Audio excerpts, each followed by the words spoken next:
Y nosotros sabemos que en Cristo, si lo conectas con Romanos 6, fuimos bautizados en su muerte, sepultados cuando fuimos plantados. Así, bautizados en Cristo. Ayer, de hecho, concluí mi enseñanza hablándote del bautismo espiritual de Jesús en Lucas 12:50, cuando él dijo: de un bautismo tengo que ser bautizado y cómo me angustio hasta que se cumpla. El pastor Jonathan Mesa, allá en México, está predicándonos una doctrina como todos los predicadores que tienen herejías. Mezclan verdades y mezclan mentiras. Yo no puedo decir que todas las herejías o falsas enseñanzas que se predican son producto de tratar de engañar a la gente y de hacerle el daño. No. Mucha de esta gente, en su gran mayoría, engañan porque están siendo engañados y ellos creen que es así. Hasta ahora, él ha dicho toda una verdad. Está hablando ahora del bautismo de sufrimiento, un bautismo espiritual. Y es cierto que Jesús habló no solo de su bautismo en agua, el cual fue hecho para él por Juan Bautista, aunque él nunca pecó. Y Juan Bautista dijo: ¿cómo te voy a bautizar yo? Y Jesús dijo: es bueno que cumplamos toda justicia, porque él estaba reemplazándonos a nosotros como pecadores, aunque él nunca pecó. Pero también Jesús habló de un bautismo en sufrimiento, de un bautismo tengo que ser bautizado, dijo ya al final de su vida. Y cómo me angustio hasta que se cumpla. Es decir, el bautismo era el dolor en el huerto de Getsemaní y el dolor en la cruz del Calvario cuando fue crucificado. A eso se refería exactamente al decir que de un bautismo tengo que ser bautizado y como me angustia hasta que se cumpla. Era un bautismo de dolor y de sufrimiento. Pero aquí es donde comienza la tergiversación. Escuchemos. No se refería al bautismo en agua, sino a su descenso a los infiernos, donde los propios salmos dicen: no sea yo sumergido, ni me anegue la corriente. Ya empezó a decir una cosa que no tiene nada que ver con la otra. Así son las herejías. Se van armando lentamente para destruir.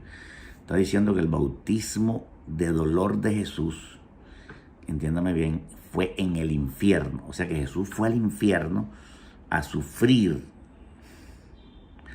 Jesús fue a sufrir al infierno porque allá en el infierno fue donde tuvo su bautismo de dolor, bautismo de angustia. Pero esto realmente no es así. Cuando Jesús muere en la cruz del Calvario y entrega su espíritu, dijo: Padre, en tus manos encomiendo mi espíritu. No hay ningún texto bíblico en toda la Biblia que diga que Jesús llegó al infierno a sufrir.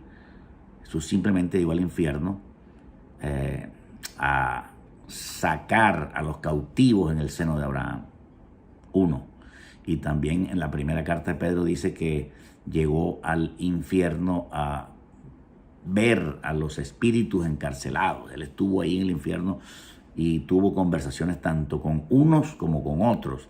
Al descender a los infiernos, dice que había un abismo en Lucas 16 y una separación entre el seno de Abraham y el infierno, Hades propiamente dicho. Y él estuvo en ambos lugares, pero estuvo en victoria. Estuvo abajo y les predicó a los espíritus encarcelados. Y a los espíritus encarcelados en el infierno les dijo que estaban perdidos y que él era el Mesías. Y a los que estaban en el seno de Abraham, simplemente dice la Biblia que subiendo a lo alto, llevó cautivo a la cautividad. Es decir, fue a liberar a los del seno de Abraham. Jesús no fue al infierno a sufrir nada. Sufrió en la cruz y sufrió en Getsemaní y aún sufrió durante sus años de vida, porque la Biblia dice en Isaías: experimentado en quebranto. Y no era David sufriendo, sino era Cristo, como ya lo vimos el día de ayer. Todos los que fuimos bautizados en Cristo, ¿cuántos de aquí ya fueron sumergidos con Cristo en el mismo infierno?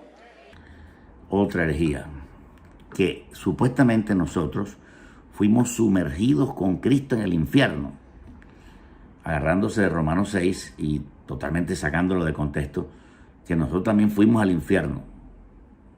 Yo nunca he ido al infierno, usted tampoco ha ido al infierno. Tuviéramos la memoria fresquecita si hubiéramos ido al infierno. Ninguno de nosotros ha ido al infierno. Nosotros siempre hemos estado aquí en el planeta Tierra. Diga fuerte: yo ya fui al infierno. Y los mamertos repiten, ¿verdad? Pobre gente. Yo ya fui al infierno, pero ¿cuándo? Entonces, yo ya fui a la Patagonia y no he ido. Yo ya fui a Europa y no he ido. Cualquier cosa se traga a la gente que cae en idolatría. Eso pasa por no buscar de Dios.